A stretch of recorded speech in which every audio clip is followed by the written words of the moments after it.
depuis Cliffhangers. Enfin non, depuis Peur Bleue, pour lequel j'ai une affection particulière. C'est devenu compliqué, Rémi. Moi aussi, j'ai une affection particulière pour Peur Bleue. C'est vrai? Ah, les coming out. Hein? Bah, moi, ça ne me surprend plus.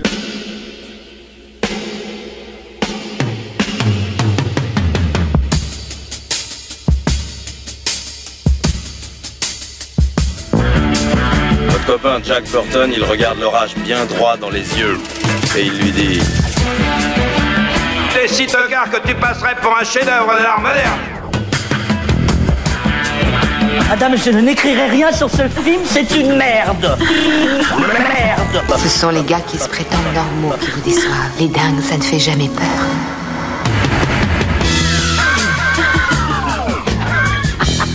Elle nous connaît dans les coins, la frangine. Salut, c'est Clémence. Bienvenue dans Sale Temps pour un film, le podcast qui fait la pluie et le beau temps sur le cinéma. Chaque semaine, on se retrouve pour vous parler de la sortie du moment. Ici, on traite les films en profondeur, donc pour ça, on est bien obligé de spoiler. Si vous n'aimez pas ça, allez d'abord voir le film et revenez nous écouter quand ce sera fait. À mes côtés cette semaine, un escadron de haut vol. Ils larguent leurs critiques façon frappe chirurgicale et ne ratent jamais leur cible. En un mot, l'élite du podcast ciné. J'ai le plaisir de retrouver Julien Charpentier. Bonjour Clémence. Bonjour à tous. Rafik. C'est moi. Bonjour Clémence. Et Stéphane. Salut Clémence. À la technique, si notre studio était une base aéronautique, ça serait notre tour de contrôle. Bonjour Alain. Salut. Et on dit merci à Latex pour le montage, le mixage et l'habillage sonore. Si vous êtes du côté de Paris, demain, ce samedi 28 mai, dernier appel, c'est la séance capture. Au programme Millennium Actress, un chef-d'œuvre de la Japanime signé Satoshi Kon. Vous pouvez réserver vos places dès maintenant sur le site du Club de l'Étoile, clubdeletoile.fr. Et puis on ne le dira jamais assez, nos émissions existent avant tout grâce à toutes les auditrices et les auditeurs qui nous écoutent et nous soutiennent. Pour qu'on reste indépendant et qu'on arrive à en vivre, on a besoin de vous. Donc n'attendez plus. Pour nous soutenir, rendez-vous sur patreon.com ou tipeee.com, mot-clé Capture Mag.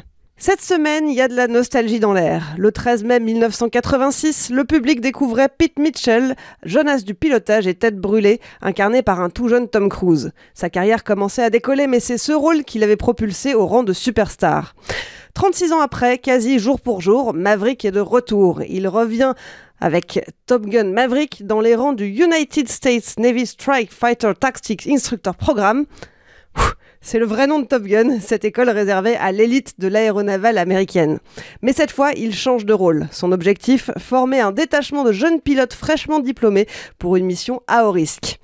Aux commandes de ce Legacy-quel, Joseph Kosinski. Il s'était fait connaître en 2010 avec Tron l'héritage et avait déjà fait tourner Tom Cruise dans Oblivion en 2013. Mais à l'origine, c'est le regretté Tony Scott, réalisateur du premier Top Gun, qui devait rempiler. Dès 2010, la Paramount le rappelle et il commence à réfléchir à cette suite. Après son suicide, le projet est maintenu et finalement confié à Joseph Kosinski en 2017. Côté casting, Tom Cruise évidemment, mais aussi Val Kilmer. Il avait fait campagne sur sa page Facebook pour apparaître dans le film. Sa présence avait finalement été confirmée en 2018. Prévue pour l'été 2019, la sortie est repoussée à 2020 pour peaufiner davantage les scènes aériennes. Sortie repoussée à nouveau plusieurs fois à cause du Covid. Après une première mondiale le 4 mai à San Diego et une présentation au Festival de Cannes le 18, Top Gun Maverick sort finalement dans les salles françaises ce mercredi 25 mai. Alors, c'est quoi votre météo ? Julien, ça fait longtemps qu'on t'a pas vu. Soleil couchant ? Soleil couchant, très bien. Rafik ? Bah, le truc quand on est en avion, c'est qu'on peut aller au-dessus des nuages et avoir l'impression qu'il fait beau. Mais ça peut n'être qu'une impression. Ah, joli. Steph ? Soleil couchant, mais en fait tu te rapproches et en fait tu vois que c'est un panneau publicitaire complètement factice. Voilà. Très bien, vous allez nous expliquer ça tout de suite. Alors on va commencer dans l'ordre. Julien, je te laisse nous développer un petit peu ce soleil couchant.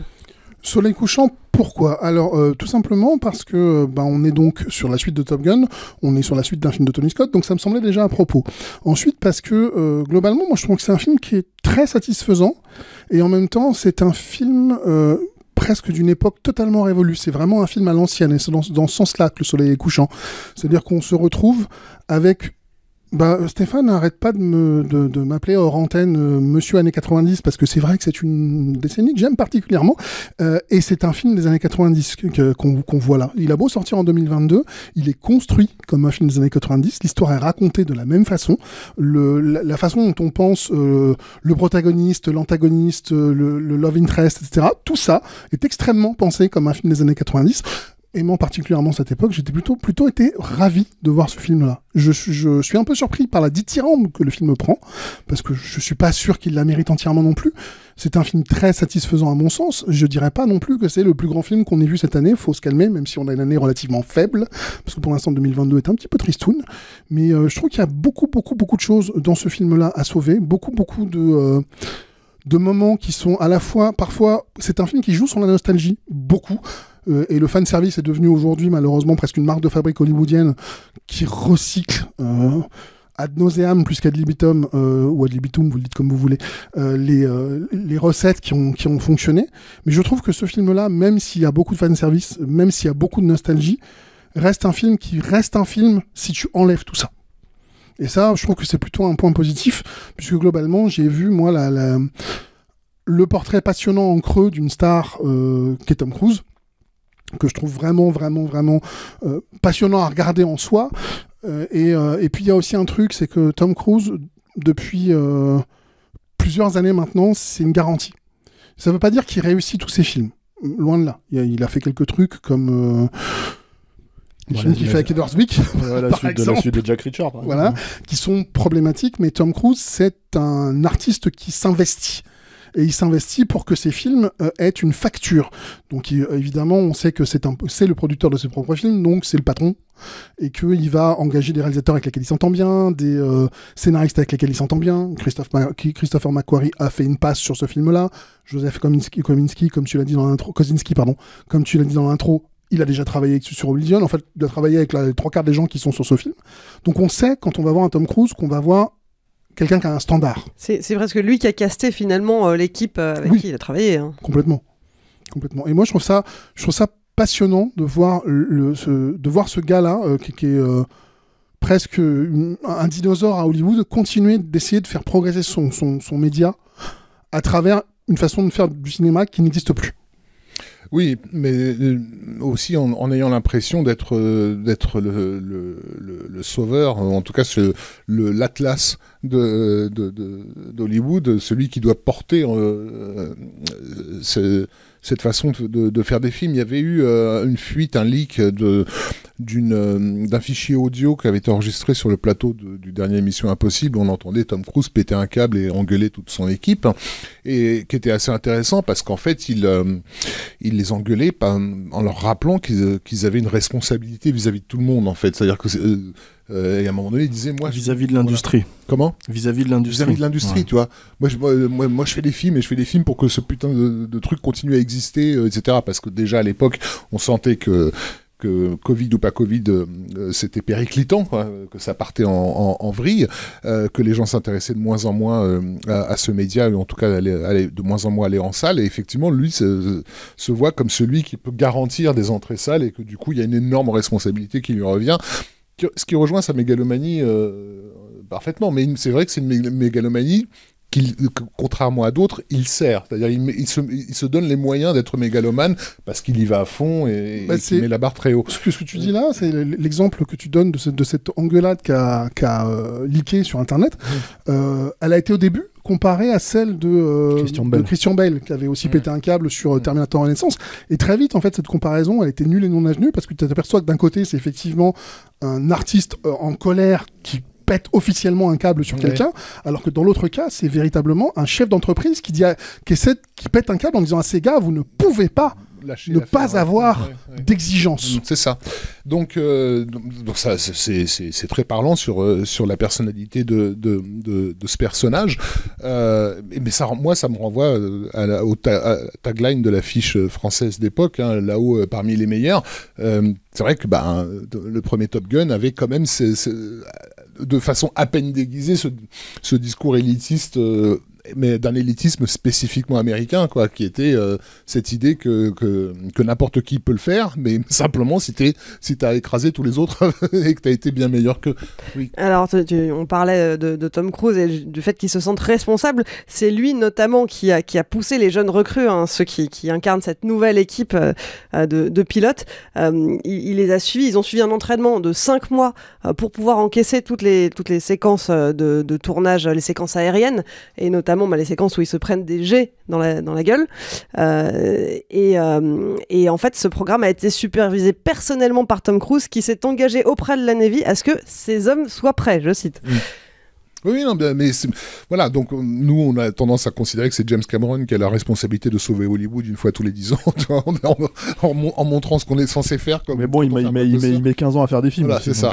Tom Cruise le fait effectivement plus régulièrement. Et du coup, ce film est un témoignage de ce qui le porte au moins depuis le milieu des années 90, c'est-à-dire depuis le moment où il est devenu son propre producteur. Moi, j'ai une confession à faire cependant par rapport à ma façon d'appréhender ce film. J'aime pas le premier Top Gun. Je fais partie de ces anciens ados snobs qui, en 86, ne comprenaient pas le délire qu'il y avait autour de ce film-là. Dans l'école où j'étais, c'était un vrai succès auprès des lycéens. Ça n'a jamais été fin, quoi. Il y a les gens adoraient ce film et je pense qu'on continue à l'adorer au fil des ans. Et moi, dès l'époque, j'étais avec mon Jack Burton dans mon coin à me dire mais vous êtes con, quoi, tu vois. Et c'est vrai que pendant longtemps, Top Gun a représenté un peu pour moi l'antithèse de ce que je voulais d'un blockbuster hollywoodien, en fait, justement par ses effets publicitaires extrêmement appuyés, son récit un peu simpliste, voilà. Ça frime aussi, non ? Oui, d'une certaine façon, mais c'est une frime publicitaire. Et ce discours sous-jacent qui me gênait un petit peu dans son comment dire, cette espèce d'ode à l'aristocratie, en fait, et au geste aristocratique. Même si depuis, j'ai peut-être évolué par rapport à ces questions. Mais le truc, là où j'étais pris par surprise, c'est qu'évidemment, quand je vais voir Top Gun Maverick, vu qu'il s'agit d'un film qui n'a pas du tout nourri ma cinéphilie, je me suis réconcilié avec Tony Scott beaucoup plus tard, dans les années 90. Même si c'est un film qui n'a pas nourri ma cinéphilie, j'arrive vierge de toute attente. Et le fait est que je me suis pas fait chier. Ce qui est devenu pour une habitude dans les films que je vais voir en salle, à l'exception des très grands, quoi, des Del Toro ou des Spielberg, etc. Je me fais généralement chier, quoi. Et ça m'a surpris, je me suis dit, mais comment se fait-il que tu puisses juste prendre un simple plaisir à un Top Gun ? Parce que je voyais bien que j'avais affaire à du Top Gun, quoi. Qu'est-ce qui s'est passé ? Agréablement surpris, finalement. Agréablement surpris et un peu triste, parce que j'ai réalisé que ce qui s'était passé, c'est qu'effectivement le niveau général avait tellement baissé que les choses qui me déplaisaient dans Top Gun sont devenues moins pénibles, et que le simple fait qu'on prenne la peine de me raconter une histoire, de me développer des personnages aussi simplistes soient-ils, devenait tout d'un coup suffisant. C'est le minimum syndical, en fait. Le simple fait de fonctionner encore sur un système de payoff, par exemple, qui est un truc qui a complètement disparu du blockbuster aujourd'hui. Dans ce film-là, on te répète des choses dans la première heure jusqu'à ce que t'en aies marre. Parce que voilà, ils sont en train de s'entraîner sur une opération très spécifique et on te dit bien qu'à ce moment-là, il faut tourner, et qu'à ce moment-là, il faut remonter, et qu'à ce moment-là, il y a les 5G qui leur tombent dans la gueule, etc., et que ça va rendre la chose difficile, 10, pardon. Et que, bon, jusqu'à ce qu'en tant que spectateur, tu dises, bon, ça va, j'ai compris, quoi, vous allez le refaire combien de fois, cet exercice ? Et là, arrive la séquence où Cruise doit prouver que c'est faisable à son équipe et décide de prendre l'avion, et il se passe ce qui est prévu. Il se passe que tu comprends tout ce qui se passe. C'est-à-dire que tu es là avec lui dans l'avion et tu dis, ah oui, là c'est le moment où il doit faire ça. Ah oui, là ça va être compliqué. Ah oui, là il va s'en prendre plein la gueule, il risque de tomber dans les pommes. Donc c'est un payoff, c'est-à-dire que t'as été patient, on t'a bombardé avec ces informations-là, et t'as cette récompense, et du coup cette séquence qui arrive au bout d'une heure et quart de film, un truc comme ça. Juste comme ça. Elle devient prenante. Elle a pas très peu de dialogue, il y a pratiquement aucun dialogue dans cette scène. C'est essentiellement la respiration du personnage qui rythme le truc avec le moteur de l'avion, et du coup t'as un instant de cinéma. C'est-à-dire, t'as un mec dans un cockpit en train de crever à petit feu, on va dire, quoi, et tu sais exactement ce qui lui arrive et tu le partages avec lui. Et là, tu vis une expérience. Donc, c'est pas grand-chose. Je suis pas tombé des nues en disant « Ah, c'est génial, dans les larmes aux yeux ». J'ai dit « Mais oui, mais c'est ça le cinéma ». Mais je suis assez d'accord. En fait, il y a un truc dont on parlait en antenne, Clémence et moi, et que tu viens de redire, qui est... Bon, globalement, on pense tous en ce moment que le cinéma va pas bien et qu'un film sur deux qu'on voit est nul.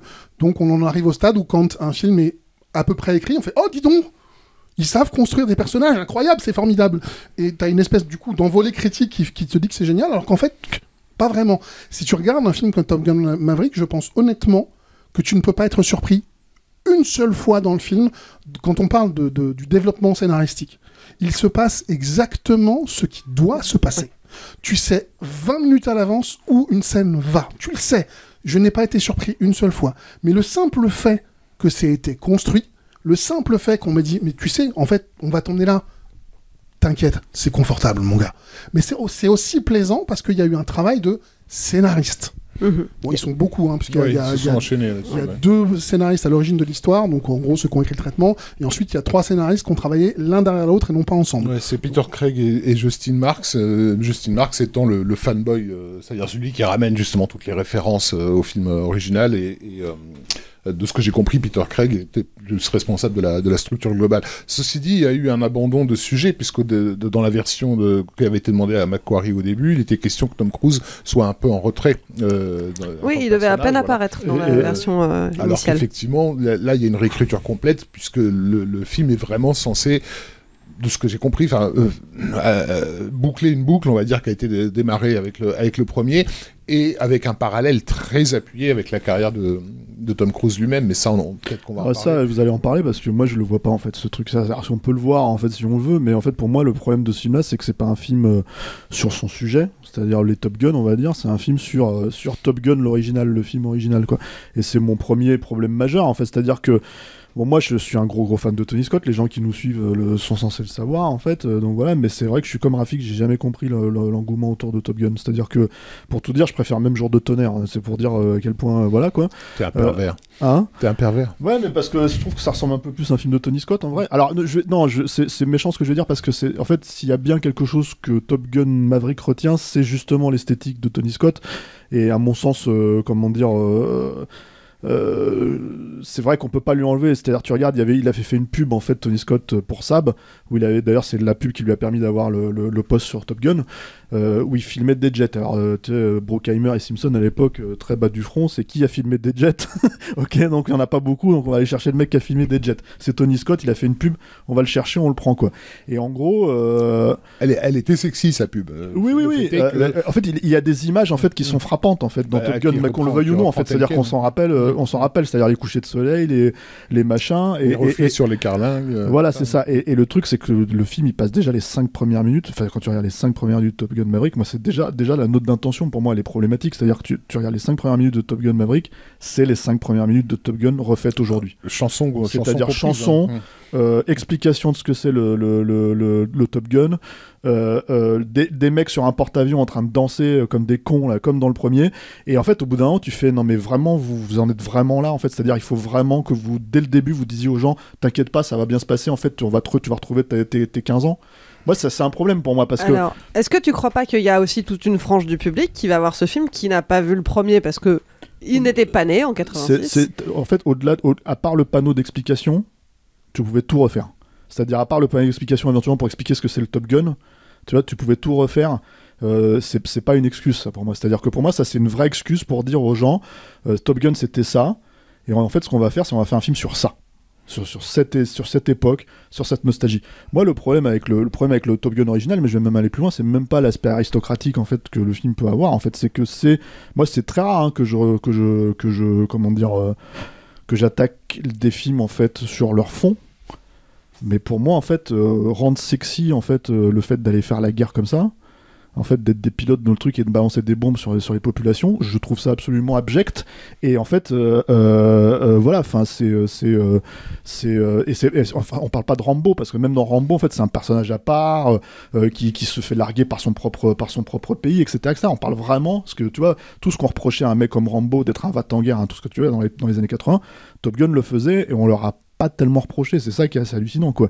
En fait, c'est quand même à la mesure, Top Gun, c'est quand même un truc qui a fait en sorte que je sais pas combien de gosses qui sont allés s'engager dans l'armée derrière en étant persuadés. Et Tony Scott le dit d'ailleurs lui-même, hein, dans les making of d'époque et tout ça, enfin pas d'époque mais de après, où il dit ouais, je pense qu'il y a plein de gamins qui m'en veulent parce qu'ils se retrouvent dans un espèce de porte-avions perdu au milieu de l'océan Indien à récurer des chiottes alors qu'ils sont persuadés à cause de mon film en fait qu'ils vont être des pilotes sexy et tout ça, etc., etc. Tu vois. Bon, c'est comme ça. Le truc, c'est que, voilà, moi, je pense que déjà, ça, c'est un des premiers trucs qui fait que c'est un film que j'ai pas envie de revoir. C'est un film, voilà. Ensuite, c'est un film cinématographiquement, bon, finalement, assez limité, hein. Premier Top Gun, ça raconte pas grand-chose. Je pense que tout le monde est plus ou moins d'accord pour dire ça, quoi. Et fondamentalement, justement, mon problème avec Top Gun Maverick, c'est que, ça raconte pas plus grand-chose que l'original, quoi. C'est-à-dire, c'est ça mon style. Alors, peut-être que, effectivement, on est arrivé à un tel niveau de médiocrité dans la narration que le fait qu'on comprenne ce qui se passe là-dedans, ça va. En fait, on est on est dans les clous, quoi. Mais pour moi, en fait, je vois même pas en quoi c'est un film sur Tom Cruise, si tu veux, et sur sa carrière, parce que comme l'a dit Clémence en intro, c'est le film qui en a vraiment fait une star, donc il a révélé au monde. Encore une fois, c'était là-haut parmi les meilleurs, et le mec avec ce film-là se retrouve littéralement là-haut parmi les meilleurs. Non mais ça, tu parles de ce qui s'est passé après. Avec les moyens de prendre sa carrière en main, il l'a clairement prise. On l'a souvent répété dans nos podcasts, mais il faut quand même regarder ce que Tom Cruise s'est pris comme réalisateur sur sa carrière. Il n'y a aucun autre comédien ou même comédienne américaine qui ait bossé avec autant de cinéastes de prestige. Donc il a aussi compris qu'une carrière de comédien, ça se fabriquait. Ouais, mais là, c'est plus le cas maintenant. Et tout ça, voilà. Et aujourd'hui, on en arrive à un point, comme on l'a dit par rapport à ce leak, où il a le sentiment d'une responsabilité vis-à-vis de l'industrie et vis-à-vis de l'avenir de cette industrie. Et Top Gun, c'est un film, le Maverick, c'est un film sur la transmission. C'est comment t'as pu être le meilleur de tous dans ton égoïsme aristocratique, mais qu'à un moment donné, il faut que tu lâches l'affaire et que tu donnes aux autres. Ça va pas chercher bien loin, mais c'est là, tu vois, c'est ce que le film raconte. Il dit, you have to let go.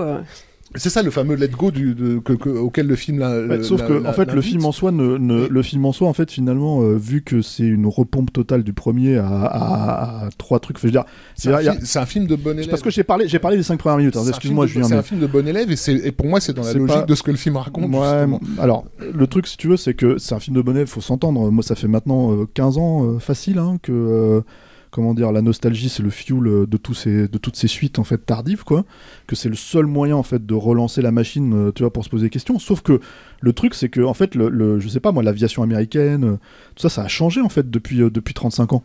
Il y a tout un sujet en fait à avoir autour de ça et à se poser des questions qui est là par exemple pour le coup mais complètement balayé. Alors si justement c'est un des sujets qui est abordé au début et qui est posé de manière pour le coup très assumée, qui est on sait qu'on va être remplacé à terme par des drones et que les pilotes n'auront plus lieu d'être.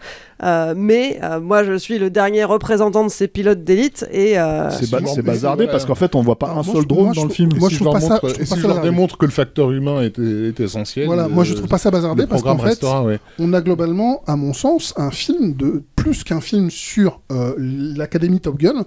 On a un film de personnages. Fondamentalement, on voit en creux le portrait de Pete Mitchell. Pete Mitchell était une figure assez évanescente dans le premier Top Gun. C'était juste un beau gosse, machin, etc. Bon, là, on peut dire transparent. Voilà. Évanescent, c'est encore joli, hein, transparent, quoi. Voilà.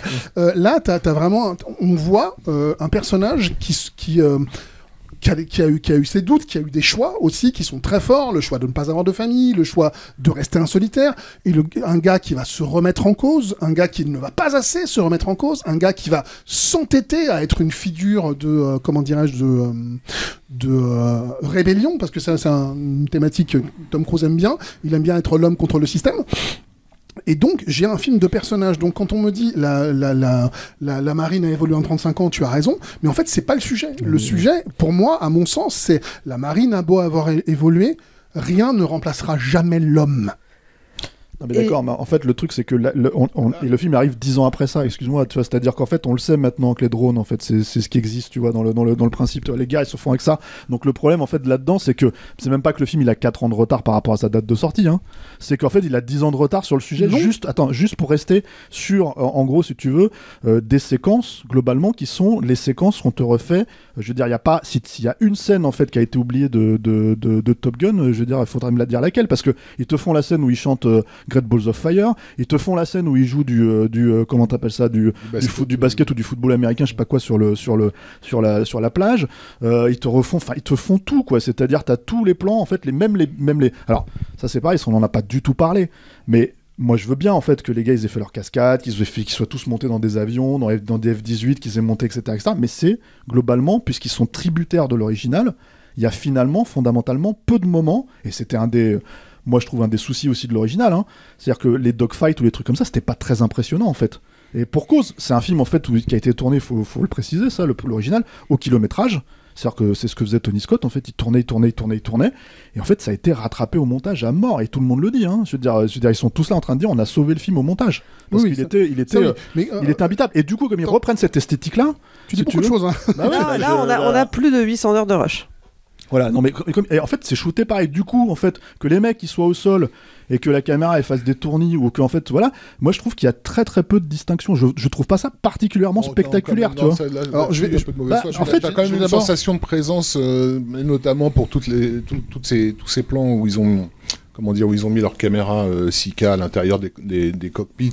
Enfin, il y a des moments où tu sens la pression sur le pilote, etc. C'est pas on n'est pas dans un Star Wars épisode 3 où t'as l'impression que les mecs ils se curent le nez quand ils sont dans des vaisseaux spatiaux, et le filmage globalement, quand je parlais de bon élève, mais ça c'est Kosinski, hein, c'est le gars qui a été effectivement plus ou moins parrainé et chapeauté par David Fincher quand il a été lancé sur le projet Tron Legacy, mais parce que justement il avait cette espèce d'aisance à faire des plans équilibrés sur le plan architectural. J'allais dire beau, mais en fait non, ils sont pas beaux, ils sont juste équilibrés, parce qu'il comprend l'architecture d'un plan, et du coup il sait remplir un cadre dans le cinémascope. Comment ? Moi je vais dire beau. Toi tu trouves ça beau? Oui. Ouais. Oblivion, tu trouvais ça vraiment beau? Moi, pour moi, c'est fonctionnel, mais c'est-à-dire c'est proprement fait. Si je lui reconnais quelque chose, c'est que ce goût pour la construction architecturale fait qu'il fait partie de ces réalisateurs qui ne font pas bouger inutilement la caméra quand ils filment par exemple des scènes de dialogue. La caméra est fixe dans le film. Ça, c'est aussi, il faut rappeler pourquoi on s'est mis à faire bouger la caméra sur les scènes de dialogue dans les films hollywoodiens depuis 20 ans. C'est simplement parce que le simple fait que l'image bouge sensiblement envoie au cerveau un signal comme quoi il se passe quelque chose. Et du coup, on te donne l'impression qu'il se passe quelque chose. Et ça, c'est ne pas du tout faire confiance ni aux images, ni à l'intelligence du public, quoi. Après, il y a des tonnes de films où la caméra est pas. Parce que du coup, sur un champ contre champ en plan fixe, je sais que tu vois plus des Marvel, mais sur un champ contre champ en plan fixe, tu n'as plus d'autre choix que de te focaliser sur la gueule du comédien. C'est le seul truc en mouvement. Et du coup, c'est le seul truc d'intérêt dans le plan. Ce qui veut dire que du coup, il faut que tes comédiens ils expriment quelque chose. Tu vois, ça entraîne une mécanique de mise en scène qui fait partie de ce qui s'est perdu. Parce que si aujourd'hui on shoot aussi facilement des... Raph, les chants contre chants en comédien, ça s'est pas perdu aussi dans le cinéma américain. Je veux dire, encore une fois, dans les Marvel, t'en as des tonnes, tu vois, c'est pas... Oui, sauf que le point focal n'est plus l'expression du comédien. Mais bon, d'accord, admettons, mais enfin, tu veux, en fait, moi j'ai une question pour vous, parce qu'en fait, il y a ce truc que tout le monde dit... Le côté bon élève, en fait, c'est que si Tony Scott avait pu faire ce film, avait décidé pour le coup de ne pas se suicider, qu'est-ce que lui en aurait fait? Est-ce que lui se serait servi de ce film comme justement une façon de résoudre un truc qu'il avait commencé dans son style avec Top Gun, qu'il a très clairement révolutionné et amélioré dans les années 90 pour en arriver à cette espèce d'abstraction qui était Man on Fire, etc. quoi. Et du coup, comment il aurait rejoint bon, il n'y a pas du tout ça, il y a une différence totale dans le look du premier. Il te refilme les mêmes travelling de Tom Cruise à moto qui arrive dans le hangar avec le soleil au même endroit, sans prendre jamais de risque visuel. C'est ce que je dis quand je dis que c'est un film sur Top Gun. Ce qui est d'autant plus dommage qu'il a Claudio Miranda à la photo, quoi, qui a prouvé avec Life of Pi ou même Benjamin Button, enfin que le mec pouvait prendre des risques techniquement parlant, quoi. Donc c'est fonctionnel, ça fait le boulot. On a vu le film en Dolby Cinema, donc c'est Dolby très Vision. impressionnant en Dolby Vision. Voilà, tu sens que ça a été tourné avec les toutes dernières technologies les plus au point. Je trouve que le boulot du monteur, là, c'est le monteur de Matthew Vaughan, qui est le mec qui a fait les Kick-Ass et autres. Il s'est plutôt bien démerdé pour rendre les scènes de dogfight vaguement compréhensibles, alors que moi j'avais du mal sur le premier, je comprenais pas moi toujours. je dirais que les seuls rajouts, c'est que par exemple sur un film comme ça, t'as un moment donné où il se retrouve au sol. Effectivement, donc à un moment donné, en fait, t'as des enjeux, on va dire, sur les pilotes, et t'as du coup, en fait, si tu veux, ça casse la mise en scène obligatoire de Tony Scott, quoi. Mais enfin, disons au kilométrage, j'ai envie de dire, au cut. Mais le truc, en fait, c'est que c'est très rare, en fait. C'est un moment, c'est 5 minutes dans le film, en fait. En gros, c'est un moment où tu te retrouves dans un Mission Impossible au lieu d'être dans Top Gun. Mais peu importe, moi, c'est pas ça le problème. C'est que j'aurais aimé que le film il casse ça plusieurs fois, en fait, dans le truc. Et le souci, c'est que moi, c'est la question que j'allais vous poser. C'est je vois partout, pas forcément vous, automatiquement, mais peut-être que vous, ça a marché. Ce truc c'est un film émouvant. Et moi, ça me dépasse. Alors, si on parle de la scène de Val Kilmer, moi, personnellement, je trouve ça assez... comment dire... Ouais, ça t'a énervé. Bah, c'est pas que ça m'a énervé, c'est moi, encore une fois, j'ai pas d'attache, en fait, à Top Gun. Vraiment. C'est-à-dire que, en fait, le truc, c'est que c'est un film que j'ai vu qu'une fois. J'ai revu plein de scènes comme tout le monde, en fait, voilà, mais je n'ai vu qu'une fois en entier. C'est un film qui ne m'intéresse pas. C'est-à-dire, y compris dans mon amour, encore une fois, de Tony Scott, quoi. Mais, donc, je m'en fous, en fait, du personnage de comment il s'appelle, de Val Kilmer. Iceman. Je m'en fiche, en fait, de ce personnage. J'ai pas d'attachement particulier. Oui, par contre, le truc que je trouve... au personnage. Encore une fois, c'est par rapport à leur carrière respective. Je veux dire, Val Kilmer, il est arrivé ce qui lui est arrivé. Et comment t'intègres ça au récit? Et je pense que la façon avec laquelle ils l'ont intégré, elle est ingénieuse, quoi. Moi, je la trouve ingénieuse, et il y a un moment que je trouve assez joli, qui est, étant donné que Val Kilmer a réellement des vrais problèmes pour parler dans la vie à cause de son cancer de la gorge, donc là, ces quelques dialogues, si vous n'avez pas vu le film, d'ailleurs, qu'est-ce que vous faites là? Allez le voir et ensuite revenez nous écouter.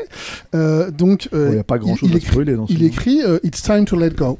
Et le fait est que, vu que c'est un dialogue où il y en a un qui parle et l'autre qui écrit pour lui répondre, en fait, le It's time to let go reste à l'écran, et ils font plusieurs allers-retours dessus, pas forcément en faisant un gros plan, mais simplement en l'incluant dans le cadre. Et en faisant ça, en fait, il crée un dialogue tout simplement sans dialogue. Je trouve que c'est une jolie idée de Cinoche, puisque fondamentalement, t'as Pete Mitchell, donc Maverick, qui déroule ce qu'il a sur le cœur, et l'autre ne dit rien puisqu'il peut pas parler, et il a juste dans son cadre It's time to let go, et au bout de 2 minutes de dialogue, il fait I know, it's time to let go. Et tu fais, voilà, c'est une vraie idée de Cinoche qui a intégré la maladie de Val Kilmer pour en faire quelque chose de Cinoche. Moi, je trouve que c'est super, ça, comme idée. Ouais, je sais pas, je trouve ça hyper morbide, en fait, ce qu'ils en font. C'est pas morbide. Là-dessus, c'est pas morbide. C'est juste que tu sais que le public qui est en salle... l'essentiel du public qui est en salle le sait. T'as peut-être des gens qui savent pas que Val Kilmer est malade, mais t'as des gens qui le savent et qui vont effectivement, peut-être ou pas, j'en sais rien, être émus par le simple fait que il sait que c'est peut-être son dernier rôle de toute sa vie dans un film important. Il a déjà accepté cette idée. Lui, pour le coup, tu vois, let go, et c'est acquis. Mais c'est acquis parce que la vie l'a obligé à l'acquérir. Là où Tom Cruise est encore obsédé par l'idée de maintenir le cinéma sur sa trajectoire, etc. Et du coup, ça a du mal à transmettre et à générer la nouvelle génération. Donc tout ça me semble honnête, en fait. J'ai pas l'impression. Moi justement, je trouve que ça fait partie des espèces de logiques un peu factices d'aller chercher en fait tous les éléments du film original pour impérativement les intégrer, sauf quand ils ont finalement très peu d'intérêt. Par exemple, si tu veux, tu te poses cette question, ils en parlent, ils le détournent au bout d'une phrase. C'est le personnage de la mère de Miles Teller, enfin de son personnage qui est Meg Ryan. On en parlait en antenne avec Julien Charpentier. Alors, il y a de nombreux personnages du Top Gun du premier qui sont cités, mais ils ne sont que 2 finalement de comédiens à revenir dans leur propre rôle. Sur la totalité mais en fait, casting. si tu veux, chacun des personnages représente quelque chose, en fait, si tu veux, qui est lié à l'original. C'est-à-dire, encore une fois, je veux dire, soyons honnêtes, ils sont pas allés chercher Kelly McGillis parce que Kelly McGillis, comme elle l'a dit elle-même, elle fait son âge. Donc en fait, ils peuvent pas mettre Tom Cruise avec une nana qui a 60 ans comme lui d'ailleurs. Hein. C'est-à-dire, en fait, c'est tout le souci. Donc c'est pour ça que je parle d'un problème d'honnêteté. C'est-à-dire qu'en fait, en gros, c'est tout ce qui a une valeur pour eux nostalgique. se retrouve là-dedans. Et du coup, moi, ce que je trouve un peu morbide dans la valeur nostalgique de l'emploi de Val Kilmer, qui pour moi n'est pas nécessaire. Alors après, par rapport au sujet, c'est lui qui a poussé aussi pour être intégré au cast. Non, mais on sait très bien que ça se fait sur les réseaux sociaux, les films. On le sait. Le truc, si tu veux, c'est que tu balances une idée, les fans disent si, il faut que ça y soit. Alors les autres font bon, bah merde, on le met. Tu vois, mais justement, c'est pour ça que je parle qu'il y a un problème d'honnêteté. Franchement, en fait. ça aurait pu être beaucoup plus maladroit. Et ce sujet, moi, je veux bien en fait ce sujet dont vous parlez, mais en fait, à la fin, c'est quand même Tom Cruise qui prend l'avion et qui y va et qui nique tout le monde, tu vois. Donc bon, au final, si tu veux, c'est quand même on est encore, enfin, le let go, il l'a pas let go, quoi. Donc, mais pour ça, pour moi, quand je dis que c'est un film de personnage, je le pense sincèrement. Oui, d'accord, il y a un personnage qui a beaucoup plus d'importance que les autres, mais bon, tu vas pas voir un Tom Cruise en espérant qu'il va laisser beaucoup de place aux autres, sinon tu connais pas Tom Cruise. Mais si vous voulez, je vais faire une comparaison extrêmement hasardeuse sur un film que vous adorez tous. C'est la scène finale de Indiana Jones et le Royaume du Crâne de Cristal. Je vous avais prévenu avant. Où Harrison Ford récupère son chapeau au moment où le petit va le prendre. Moi, effectivement, oui, c'est un film sur la transmission, comme tu l'as dit, Rafik, mais d'un autre côté, j'ai l'impression qu'il prend son chapeau, Tom Cruise, et qu'il dit pas encore. Pas encore, oui. Pas pour tout de suite. Ouais. Pas pour tout de suite. Je suis encore là, et le cinéma que je fais, je vais continuer à le défendre. Ok, très bien. Donc voilà, moi en fait, je suis même pas. Le truc, c'est que quand je regarde un film comme ça, je suis même pas particulièrement énervé par le film. Si le seul truc qui m'a énervé, il y a un seul truc qui m'a énervé, c'est le dédié à Tony Scott, ça m'a énervé. Mais là, ça m'a vraiment énervé parce que je veux dire, ouais, vous pouvez, bande de bâtards, vu tout ce que vous lui prenez, quoi. Mais pourquoi ça t'a énervé au contraire? Parce que en fait, les mecs, c'est un bel hommage. Non, c'est pas un bel hommage. Je trouve pas que ce soit un bel hommage. Déjà, si tu devais faire un hommage, bon, après, ça c'est indépendamment du market, si tu veux, et de ce que ça demande. Tu vois, si tu devais faire un hommage à Tony Scott, j'ose espérer qu'en fait, il faut arrêter de se rappeler que c'est juste le réalisateur de Top Gun, quoi. Parce que maintenant c'est ce qui restera, tu vois. Mais le truc, si tu veux, c'est que au-delà de ça, c'est-à-dire que encore une fois, je trouve pas, je vois pas, c'est-à-dire sans forcément parler de cynisme, hein, pour moi c'est un film qui est très calculé, très in control, quoi. Donc le problème, c'est que je veux dire, par exemple, ce mec, comment il s'appelle, Kosinski, j'ai cette anecdote qui est un peu marrante, je peux la raconter. C'est contrôle, c'est une putain de production de Tom Cruise. Oui, c'est pas faux. Mais d'accord, mais en fait, encore une fois, sans vouloir, tu m'as parlé de tous les réalisateurs, en fait, attends, Raph, t'as parlé de tous les réalisateurs, en fait, si tu veux, qui de prestige qu'il a et tout ça, etc. Ça, c'est fini. C'est fini depuis 15 ans. Vraiment. C'est-à-dire, en gros, le dernier réalisateur prestigieux, peut-être, alors j'ai pas la liste exacte en tête, hein, de tous les réalisateurs avec lesquels il a tourné, c'est peut-être Michael Mann. Et globalement, je vais peut-être pas me faire des amis. Oui, il y a Spielberg, mais Spielberg, il l'a fait avant. Il a fait Minority Report avant. Moi, je parle dans l'ordre de trucs à effectivement. La Guerre des Mondes après. D'accord, mais ce que je veux dire, c'est que le dernier réalisateur, en fait, a accroché à son listing, c'est un Michael Mann. Et en fait, en gros, depuis, c'est au-delà des Edward Zook et des trucs comme ça, c'est Alex Kurtzman, c'est des mecs comme ça. Donc, à un moment donné, même si Tom Cruise essaye de survivre, et ça, j'ai bien conscience, en fait, si tu veux, pour moi, les Missions Impossibles déjà parlent beaucoup plus de sa carrière à lui et de manière beaucoup plus fine, même si je les aime pas tous, que ce film-là. Ce film-là, pour moi, j'en reste vraiment sur ce truc-là. Et sans, encore une fois, parler de cynisme, je parle d'un film, en fait, contrôlé, dans le sens où, je veux dire, voilà, on n'a pas grand-chose à dire de plus. Moi, ce que vous me dites sur le truc de Tom Cruise, etc., et à partir du moment où le développement du personnage, finalement, il va pas beaucoup plus loin que ce que vous avez dicté en 3 lignes. Bah, en fait, moi, voilà, et émotionnellement, c'est ça mon problème, c'est que je suis complètement resté en dehors de ça. Le pitch de ce film-là, de celui-ci, pas de l'original, mais de Maverick, c'est grosso merdo celui du maître de guerre. Sauf que le maître de guerre était Rafik, tu sors. Voilà, mais je le cite parce que c'est comparaison hasardeuse. Parce que par rapport à ce que le personnage de Tom Cruise est censé être dans le film, je pense que c'est ce que Stéphane attendait. On a un gars qui a passé toute sa vie à être le meilleur des meilleurs, mais au prix de sa vie privée, et qui comprend pas que arrivé à un vieil âge, il y a plus rien qui l'attend derrière. Moi, ce que j'attendais, je ne sais pas si j'attendais quelque chose de Top Gun Maverick, en toute honnêteté, hein, tu vois, je veux dire, surtout encore une fois, voilà. Ça fait partie de toutes ces problématiques de suite qui arrivent à une époque où elles devraient même plus arriver, en fait. Mais bon, il se trouve que on a trouvé le nouveau fuel pour le faire, c'est la nostalgie, quoi. C'est pour ça qu'on parle de legacy quel, quoi. Mais globalement, c'est une façon de faire. On l'a vu avec Scream en début d'année. On l'a vu avec des tonnes de films. En fait, c'est une Jurassic World, c'est ça aussi. C'est une façon, en fait, de reprendre les films, en fait, et de les refaire, en fait, que par Jurassic le fuel. World ne prend pas en compte l'idée qu'il y a eu 20 ans ou 25 ans depuis Jurassic Park. Là où Top Gun, c'est inscrit dans le film qu'il y a eu toutes ces décennies qui les séparent. Et ben moi j'ai pas justement cette impression là quand je regarde le film, parce que justement, encore une fois, je veux dire, la guerre c'est ce que c'est depuis en fait 35 ans. Dans les années 80, à une époque on va dire où tu étais beaucoup moins au courant en fait des problématiques géopolitiques du monde, on va dire qu'aujourd'hui tu faisais un film où tu étais en train de vendre un track publicitaire, si tu veux. Les dialogues d'un film à l'autre, le personnage de Maverick qui dialogue avec le personnage de Top Gun. Il y a des aspects qui ont été abandonnés, je pense à cause des développements sociétaux et notamment l'homo-érotisme du film original. Moi je pense que cet homo-érotisme là c'est juste parce que ça a été vraiment remis en avant par un mec comme Tarantino. Exactement, mais c'est devenu, ça fait partie aujourd'hui de l'ADN de Top Gun et de la façon avec laquelle les gens se le transmettent. Et ça a été complètement balayé sur Maverick.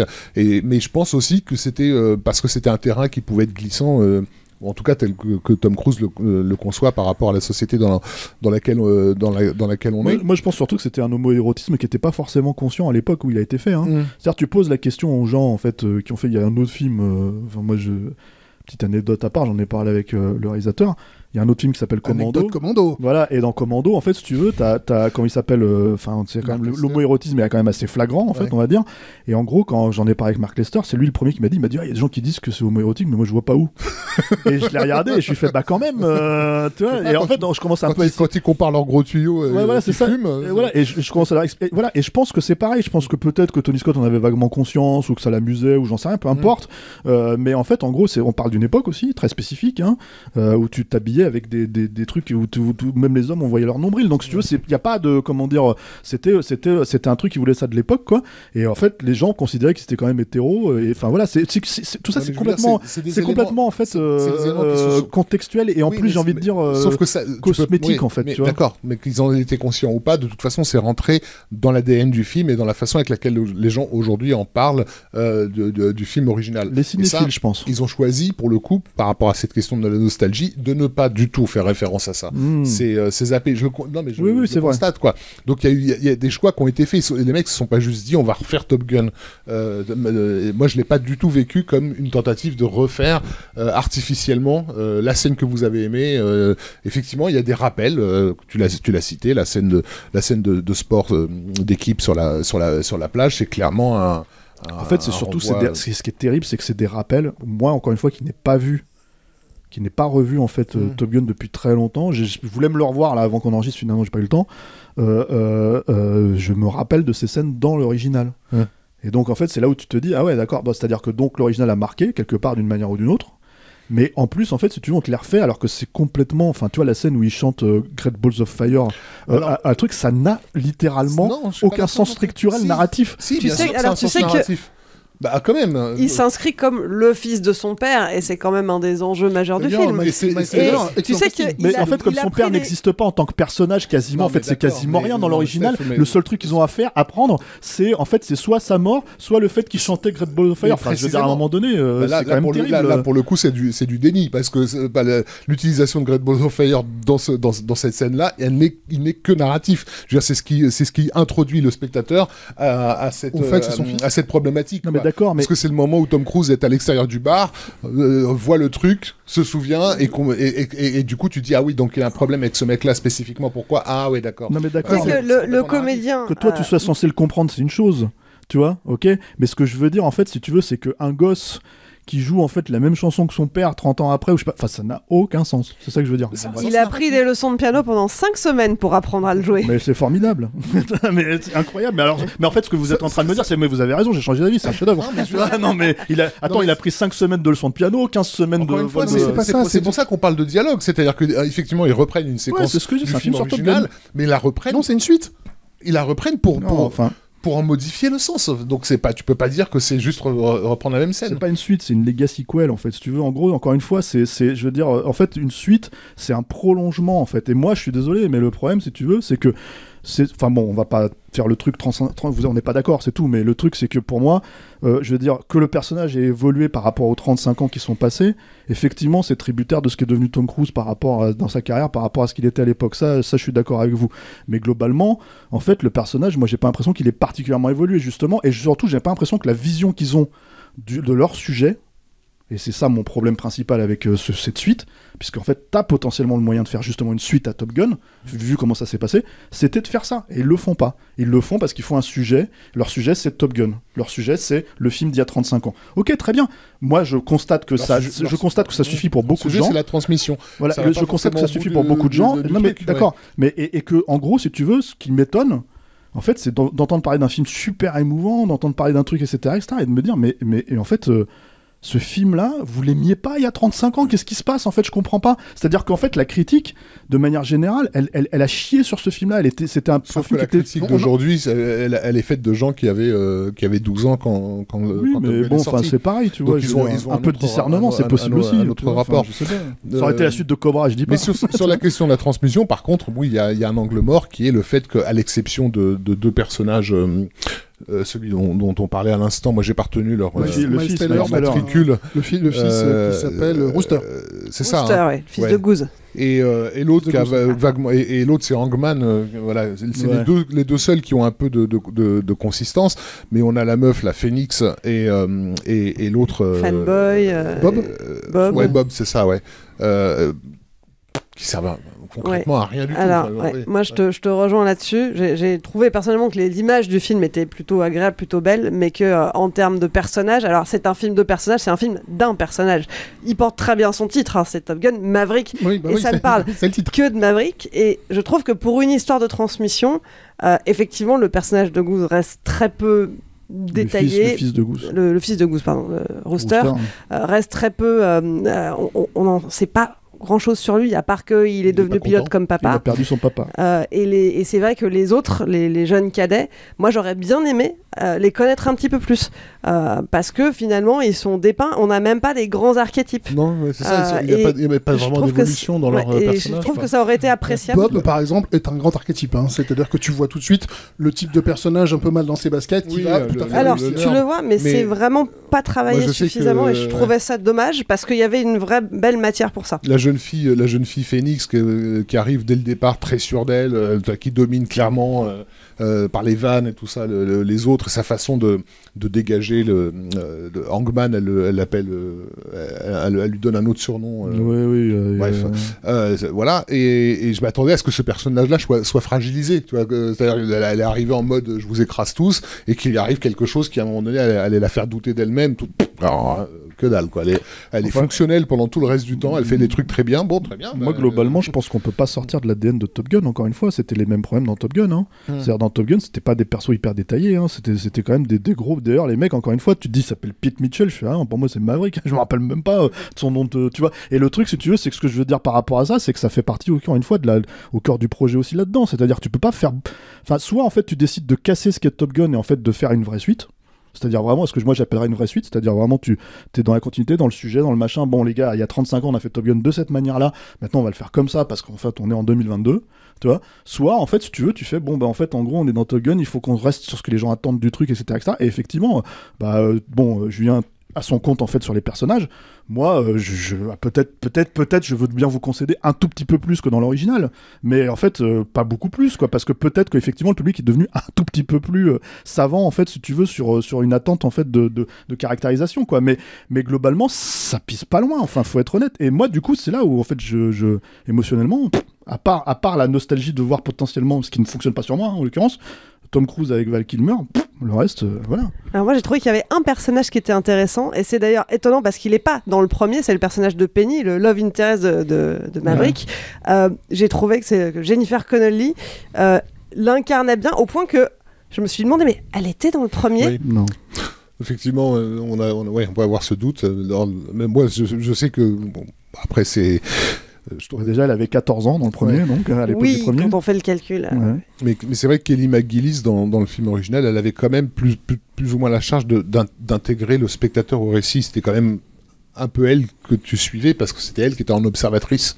Donc elle n'était pas juste un love interest, elle avait une fonction dans là où Jennifer Connelly elle est presque là pour rappeler tout ce à quoi le personnage de Maverick a évité toute sa vie en fait.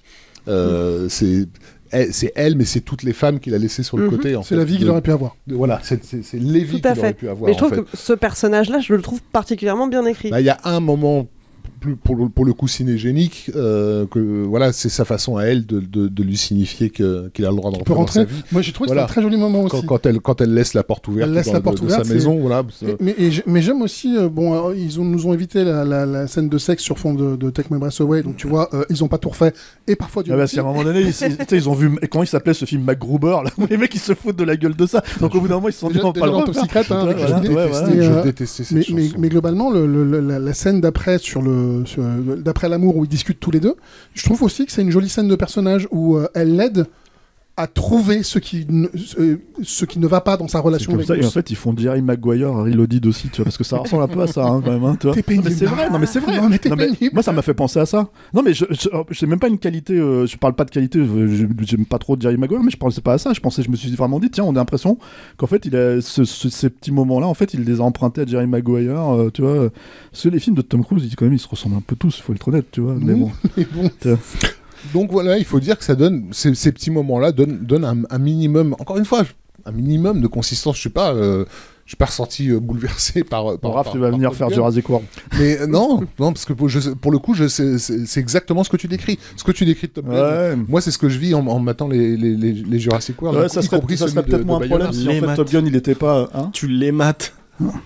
Les Jurassic World, bah quand t'as un Bayona au générique, je vais carrément les voir en salle, mec. Ouais. Le truc c'est que moi quand c'est la 15e sequel qui fait ça, en fait, si tu veux, au bout d'un moment, en fait, justement, on peut pas t'enlever le fait effectivement que il y a le côté cahier des charges qui fait que tu vas retrouver des scènes comme tu l'as très bien expliqué. Ouais, et notes d'intention surtout. Moi, c'est ça le truc, c'est qu'au final, ça devient des notes d'intention. Donc c'est ça un peu le souci. Même Tom Cruise, tu vois, quand l'autre il dit mais pourquoi vous êtes en train de faire du football américain sur le truc, il fait il regarde comme ça, il a un sourire un peu gêné, il fait je sais pas, mais il fallait le faire, tu vois. Il faut qu'il se détende, tu vois. Non, il explique que c'est comme ça qu'on forme une équipe. Ah oui, voilà. Ouais, bon, pour le coup, la première scène de baseball, pour le coup, c'est une réponse. La première scène de volleyball dans le premier était une scène d'adversaires, de gens qui veulent montrer leur supériorité. C'était tout l'enjeu de la scène au-delà de son homoérotisme. Et là, la scène est refaite, mais cette fois-ci avec un angle différent, qui a une variation sur le même thème, littéralement, en disant cette fois-ci, c'est la création d'une équipe.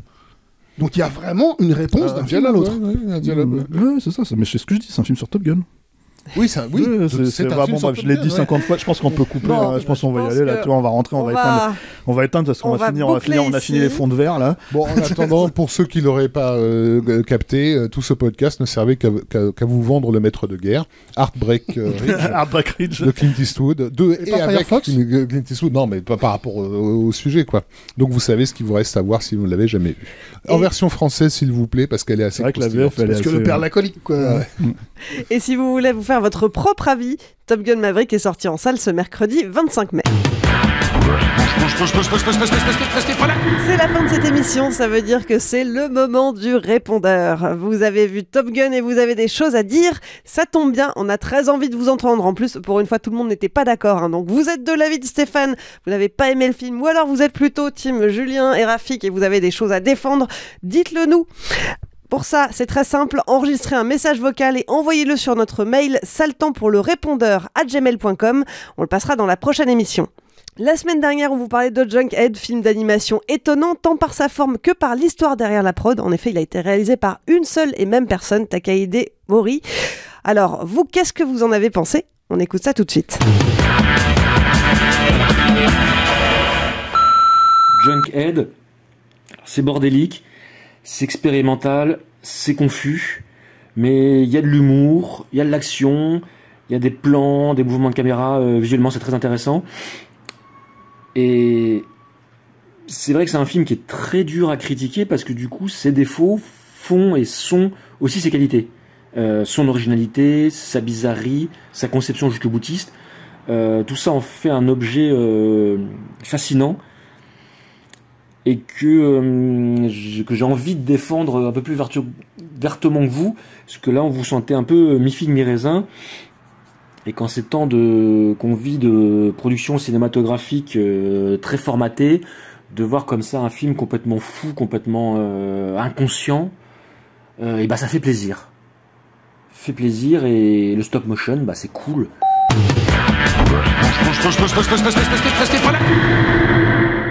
C'est le temps pour un film, c'est fini pour aujourd'hui. Julien, Rafik, Stéphane, merci. Merci à tous. Et puis merci Alain à la technique. Merci. Et puis merci à vous qui nous écoutez et qui êtes un peu plus nombreux chaque semaine. Si vous nous découvrez, pensez à vous abonner pour ne pas rater les prochaines émissions. Et si vous voulez nous encourager et qu'on continue à vous proposer des émissions de qualité, n'attendez plus. Rendez-vous sur patreon.com ou sur tipeee.com. Mot-clé Capture Mag. C'est grâce à vous qu'on continuera à grandir et qu'on restera indépendant. Et puis pour nous soutenir, vous pouvez aussi nous aider à nous faire connaître. Parlez de nous à vos amis, relayez nos émissions sur les réseaux sociaux et mettez-nous des étoiles sur les applis de podcast. On compte sur vous. Allez, je vous laisse. On se retrouve dans une semaine pour un nouvel épisode de Sale Temps pour un film. Salut!